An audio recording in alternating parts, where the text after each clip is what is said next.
બીક લાગે, ડર લાગે, પછી જે ફાટે આંખો ફાટી જાય, અરે બાપરે, એ જે થાય, એ જે એક્સપ્રેશન છે ફાટીને, એ આ પિક્ચરનું નામ છે. નમસ્કાર.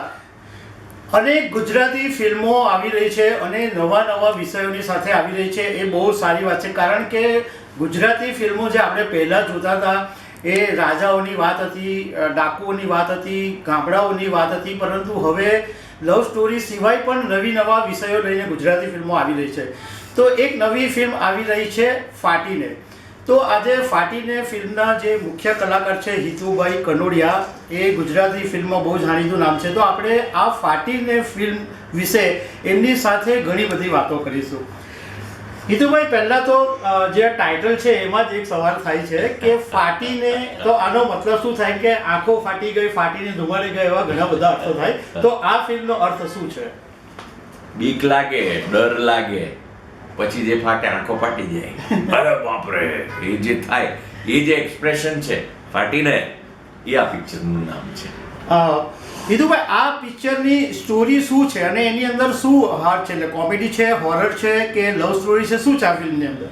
ભરપૂર કોમેડી છે. એટલે કિશોર કાકા, તમે નામ સાંભળ્યું હશે, રેડિયોની અંદર ખૂબ જ જાણીતું, એ સ્મિત પંડ્યા અને હું, અમે બે મળીને જે અમે પરમલાલ મારું નામ, પદમલાલ એમનું નામ, અને જે એક સિચ્યુએશન ઊભી થાય છે, કોમેડી, સિચ્યુએશનલ કોમેડી છે બધી. તમને બીક પણ લાગશે, તમને હસવું તો એટલું આવવાનું છે, અદ્ભુત રીતે બધા લોકો નીચે આળોટીને હસવાના છે, એટલું બધું આની અંદર એન્ટરટેનમેન્ટ અને કોમેડી છે.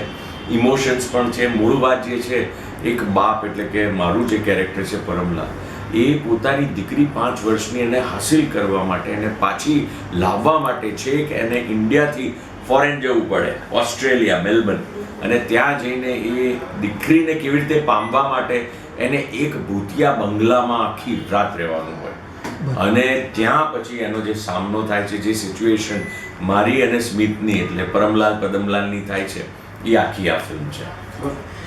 હિતુભાઈ, આ ફિલ્મની અંદર તમારી સાથે બીજા કયા સ્ટાર કાસ્ટ છે અને આ ફિલ્મ કોને ડિરેક્ટ અને કોને લખી છે?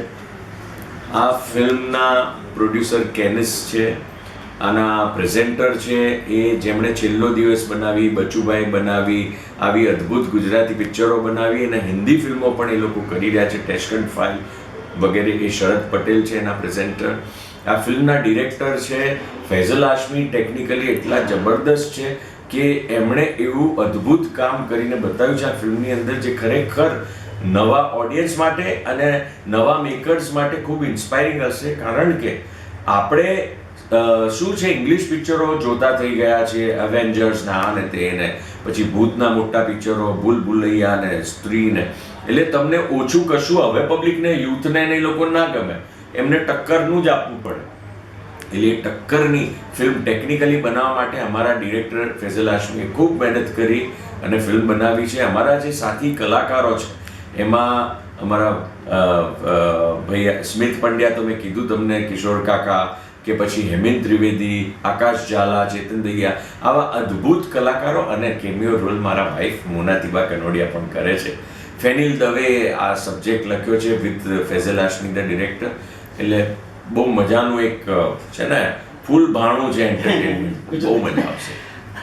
મેં એવું સાંભળ્યું હિતુભાઈ કે આની અંદર વીએફએક્સ જે ઇફેક્ટ આવે છે એ પણ આ ફિલ્મની અંદર છે, અને ગુજરાતી ફિલ્મોમાં મેં કદાચ સાંભળ્યું નથી કે આવી રીતના કોઈ ટેકનોલોજીનો યુઝ છે. તો આની અંદર એટલે કેવી રીતના આખી અલગ પડશે ટેકનોલોજી? હું તમને કહું કે કેટલી બધી પ્રથમવાર ગુજરાતીમાં આવશે. એક તો મોશન કેપ્ચર ટેકનોલોજી, એટલે આ મૂવમેન્ટ સાથેનું વીએફએક્સ તમને જોવા મળશે, એ પ્રથમવાર છે.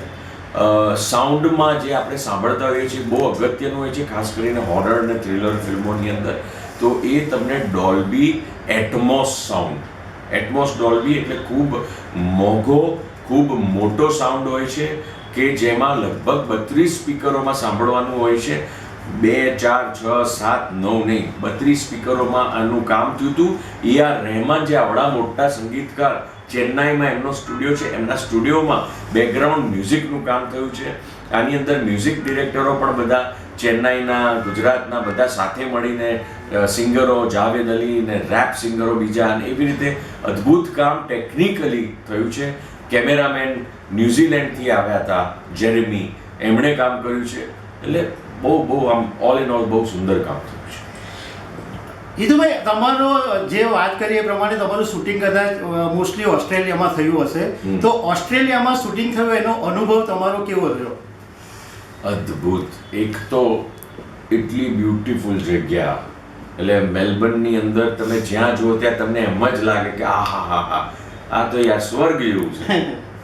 એટલા સુંદર લોકેશન ઉપર અમે લોકો શૂટિંગો કર્યા છે કે પબ્લિકને એ ખાસ તો લોકેશન જોવા માટે પણ આવવું જોઈએ આ પિક્ચર જોવા, કેમ કે કંઈક નવું ગુજરાતી પિક્ચરમાં તમને જોવા મળશે.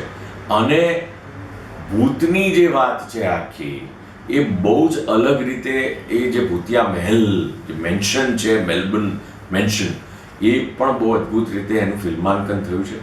બહુ ઇન્ટરેસ્ટિંગ છે બધું.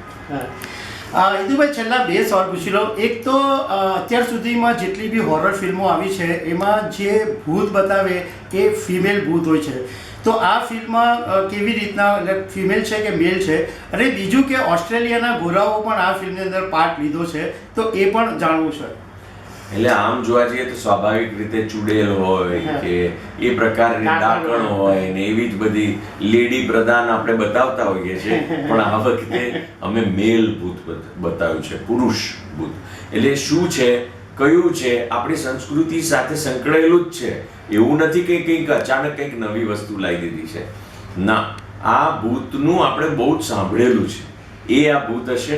એટલે થોડુંક એટલા માટે નથી ક્લિયર કરતો, ચોખવટ કરતો, કેમ કે ઇન્ટરેસ્ટિંગ થઈ રહેશે. ખાસ કરીને બચ્ચાઓને, યંગસ્ટર્સને, એલ્ડર્સને, 5 વર્ષથી લઈને તમે 100 વર્ષ સુધીના દરેક લોકો પિક્ચર જોઈ શકે એવી મજા આવશે. ને કેમ કે મેલબર્ન શૂટ હતું તો ફોરેનરો બતાવવા જરૂરી હતા, એટલે અમે અમેરિકન બ્લેક જે હોય છે, જે કહીએ છીએ એ છે, ઓસ્ટ્રેલિયન ધોળિયાઓ છે, ન્યૂઝીલેન્ડર્સ છે, ચાઇનીઝ છે, બધા જ પ્રકારના એક્ટરો લીધા છે.